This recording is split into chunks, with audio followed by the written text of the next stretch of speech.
Oh my gosh, he's got crazy hair. Oh, let me turn my mic up just a little bit. How are we doing today, guys? Welcome back to another spoiler episode of Jujutsu Kaisen Season 2. Hold on, let me cancel autoplay on my thing. No, I don't need a 2 hour and 14 minute countdown. That's weird. How are we doing, guys? I know I look like a mess. I got a busy day today and I'm running super far behind, but you know what? I wanted to come in and talk about this before I get going for the night. So let's jump into it just like this episode does. Like, there's no recap, there's no nothing. We are getting right into this, and I feel like this whole season is going to be moving at like a breakneck speed. And even, you know, at the end of this episode, Geto says like 20 minutes. I need you to stall Gojo for 20 minutes or hold out or try and kill him or do whatever. And I don't know if that's going to be just one episode, like next episode, or if 20 minutes is going to be like the Chimera Ant arc in Hunter x Hunter and be like, 25, 30 episodes of like 3 minutes have gone by or something like that. So jumping into it, seeing all the civilians stuck in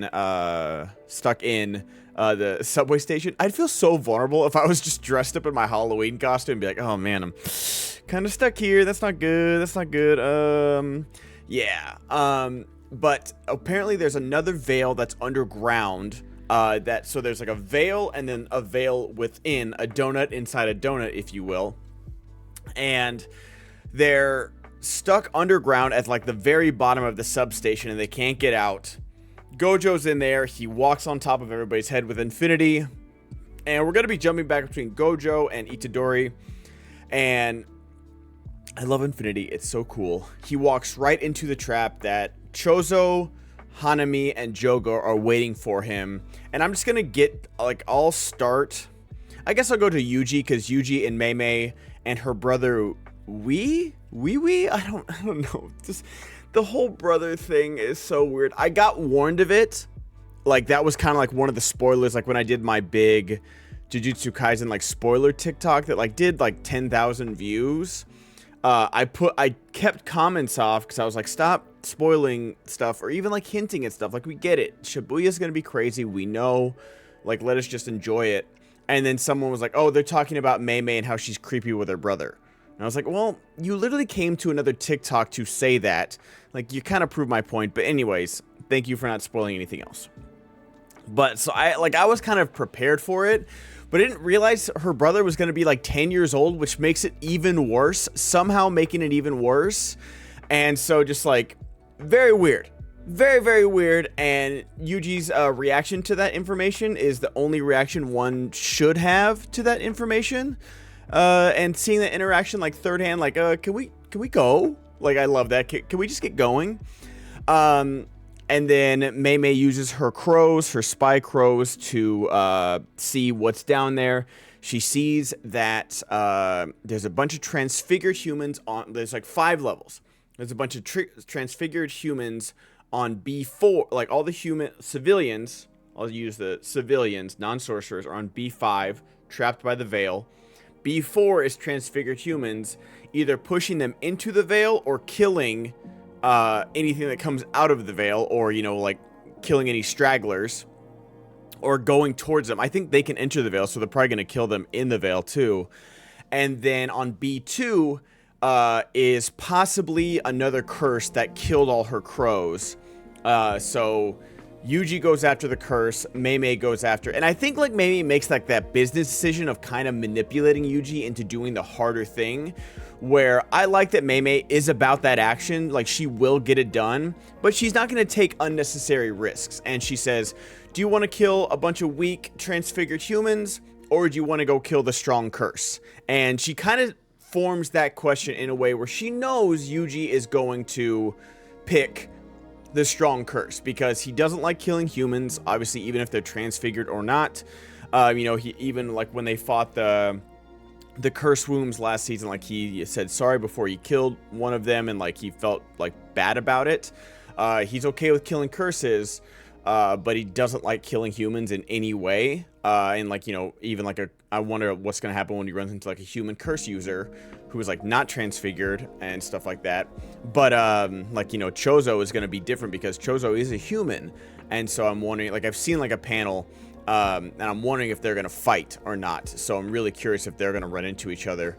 But she kind of does manipulate him in that way of like, oh, do you want to go kill a bunch of weak transfigured humans, or do you want to go kill the curse? And of course, he picks the curse. But Mei Mei is smart about it. She's like, I don't want to split up our forces, but people are going to die. So I'll go take out the transfigured humans. You take out the curse, and we'll meet in the middle. And this is where I've already seen a lot of, like, I do brave it, like, I complain about spoilers, but I make the own mistake of, like, I click on the hashtag, and I regret it sometimes, but this time it was people just complaining about the animation of this fight scene, and I was gonna not complain about it, but, like, critique it, but I don't want to be like those same people where they're just like, oh, everything sucks, manga's good, anime's bad, like, this is ass. Like, I cannot, like, do this about face after last week's Mekamaru episode and just be like, oh, this fight, it was bad. It wasn't my favorite. And honestly, it wasn't it starts out really good. I like that they have established in the Jujutsu Kaisen lore that if a curse can, like, form full sentences and have a conversation, that's a really good determiner, an easy determiner if it's strong or not. Like, you know, they'll say, like, level 4 curses, or, like, they'll say, like, is the laundry done? Or, like, you know, these random phrases that make no sense. And you kind of know that they're not that strong. But, you know, obviously Jogo and Hanami and Mahito can, like, have full conversations. This guy's, like, a level below them. Like, he's got, like, remedial Japanese conquered, where he's like, I'm clever. Are you clever? Like, I'm very clever. There's non-clever and there's clever people. And he's munching on, I think, what is it, like, not a sorcerer's apprentice, this isn't Disney, but it's like something like that, like a supervisor, because Mei Mei said that, like, the 2 have already died, and I'm guessing that's one of them. But I don't know if all curses feed on humans, but we have seen that in, like, you know, we saw it when Geto first opened this season, and he absorbed that curse, and now we see it again now. Like, I don't know if they're always eating humans, if that's how they feed. I don't know. Sometimes they just maul them, or they, you know, like, transfigure them, or just, like, leave them dead. But I don't know if that's, like, a common thing that they're eating humans all the time. But I like that that's how you determine if a curse is strong. Easy determination right there. And so it's a pretty strong curse that Yuji's fighting. And I like how the fight starts. Punches him, goes through a wall. Some good animation there. But then when the curse comes back, and this is, like, my problem, it's more of the editing in this. When he's like, oh, I bet you're not clever, you don't even know what kind of curse I am. And he's like, oh, you're a grasshopper curse. And he goes, oh, and then that reaction shot stays there for like 10 seconds. It's like a long time. And that's my main problem, more than the animation of this episode. It's the editing of it. The editing, it seemed like they were really stretching to get to that 22 minutes, because they knew where they wanted to cut it off. But they needed to stretch for it, because this moment, and then when Yuji's doing, like, the machine gun punches, it's not, like, the best animation, and I feel like it would have served better to, like, cut it short, like, give us, like, 3 seconds, and then you just kind of realize, like, oh, Yuji's on a different level. It reminded me of, like, when this last season of My Hero, spoilers for My Hero real quick, if you guys haven't caught up on this season, I don't want to, like, just hit you with that, but spoilers for the latest season of My Hero Academia. Deku fights the big muscle guy again, and before, when they were at the training camp, he, like, you know, breaks both of his arms, like, typical Deku stuff, like, barely beats him. Typical anime stuff, like, oh, the power of friendship will heal me. And then in this one, he just, like, one-shots him like nothing. And so it felt like that, where we haven't seen Yuji in a while, and, you know, the last time, like, yeah, he did beat those special grade curses, but just, like, he immediately just overpowers this grasshopper curse. Not easily, but just, like, pretty easily. And then even when he, like, the whole machine gun punch thing, and then what really confused me is that when they go back and forth between the 2 hallways, like, Yuji just, like, disappears, and then, like, then the grasshopper breaks through a wall, and then he breaks through, like, another wall, and it looks like exactly the same shot. I wish I could show you guys, and I'm sure you could find it on Twitter or something, but I'm not going to get a copyright strike, or, like, I mean, I don't make money on YouTube, but, like, I definitely would just get this video blocked, not just demonetized. But just, like, watch that scene again where he, like, kicks it, like, the grasshopper kicks through a wall, Yuji jumps around, jumps through a wall, and then the grasshopper kicks through a wall again. It's like the same exact shot. It felt really weird. And so those are my big critiques on it, of just like, the editing is strange. I feel like they used the same shot twice, or the same, and I just say shot because it's directed, it's edited. And then the machine gun thing, it's like, it's not the best use or display of Yuji's strength. I understand what they're going through of showing us how strong he's gotten, but just like, it just goes on for too long. That's my main complaint. It doesn't look great. The sound editing is also not good. We're like, man, if you do the whatever, but if you're just like letting me know that these punches are hitting, that's fine with me. But they don't even do that. And so like that felt a little bad. And so I don't know. It was just not my favorite thing, especially after last week where they just like went all out. And that's kind of my logical brain thinking, like they're just saving the budget for further episodes. All the Gojo stuff looked great. And speaking of which, so Itadori, Yuji, kills the grasshopper easily and then destroys that little, we saw it, Geto has it, last episode, like kind of like a little thumbtack, like a big thumbtack looking thing that's like the seal, and Yuji breaks it and breaks the veil. And I don't know, I'm guessing it's the inner veil. I'm guessing that it's the inner veil, because I feel like the outer veil will kind of like solve all the problems and just like let everybody out. So I'm guessing it's the inner veil from the underground that's like that he breaks. I don't know for sure. He meets up with Mei, who's killed all the transfigured humans. Then we go back to Gojo, and I like the line. Like it is kind of terrifying that like he's like, don't worry, like Hanami seals him in with all like her vines and her plans. He's like, I'm not going anywhere, because if I run, you'll kill these people, right? And Jogo goes, oh, it doesn't matter if you run. We're gonna kill everyone anyways. And it's like, ooh, that hit a little bit right there. And then they do exactly that. They start killing people. It's brutal. And then I know how strong Gojo is, and I love him. But still, seeing Hanami and Jogo both like double punch at Gojo, and then do the not simple domain, because that was last episode. What is it? Chozo's blood manipulation is really cool.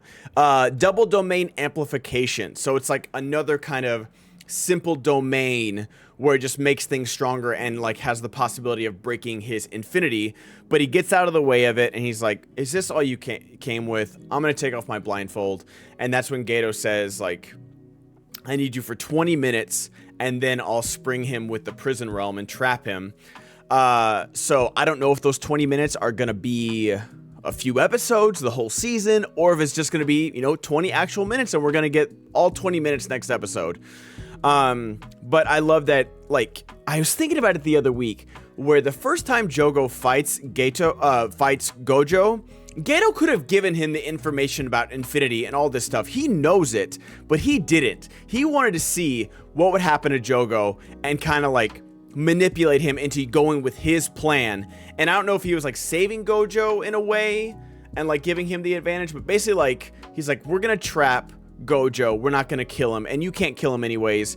I could have told you about all of his techniques and all of these things, but I'm not going to. And I like that. I like that Geto is like manipulating like 6 ways from Sunday of how he's going to get these curses to do what he wants. And even last episode we saw, if Mahito was weak enough after his fight with Mekamaru, he might have absorbed him.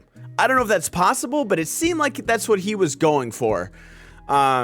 And so Gato's basically saying like he won't use blue because he'll become like a wrecking ball underneath there. He can't use his domain because he'll squeeze all the civilians and suffocate them and they'll die. But you guys can't use your domain either, because once you use it, he'll have to use it to escape, and all the civilians will be dead anyway. So I like that this is basically just going to be a fist fight. I like that a lot. Oh, and speaking of Yuji's fight, I like that the action music came back. I love the dun dun dun. I love that music. It means the cool stuff is going down, and I like cool stuff. But shorter review than usual, guys, and this might be a thing. This seems like a big setup episode, and there's not great action, but there was some action, and I like how we're getting all the pieces And, you know, we've still got Team Panda out there, Team Maki out there. We've got 2 other teams. And so I'm wondering, like, you know, and then Team Nanami as well. So we got 3 other places we need to be. So I don't know how we're going to jump around, when we're going to come back to Gojo, when we're going to come back to Yuji. It could be next episode. It could be a few episodes of how they break this up. We could be jumping around episode to episode. We could be focusing on full teams for one episode. I don't know how they're going to do it. I'm really excited about it. I do have to get going though, guys. Let me know what you thought about this episode and what, like, do you want to go right back to Gojo? Do you want to break it up a little bit and check in on Fushiguro and Nobara? All these people. I'm really excited. Thanks so much for watching, guys. Bye-bye.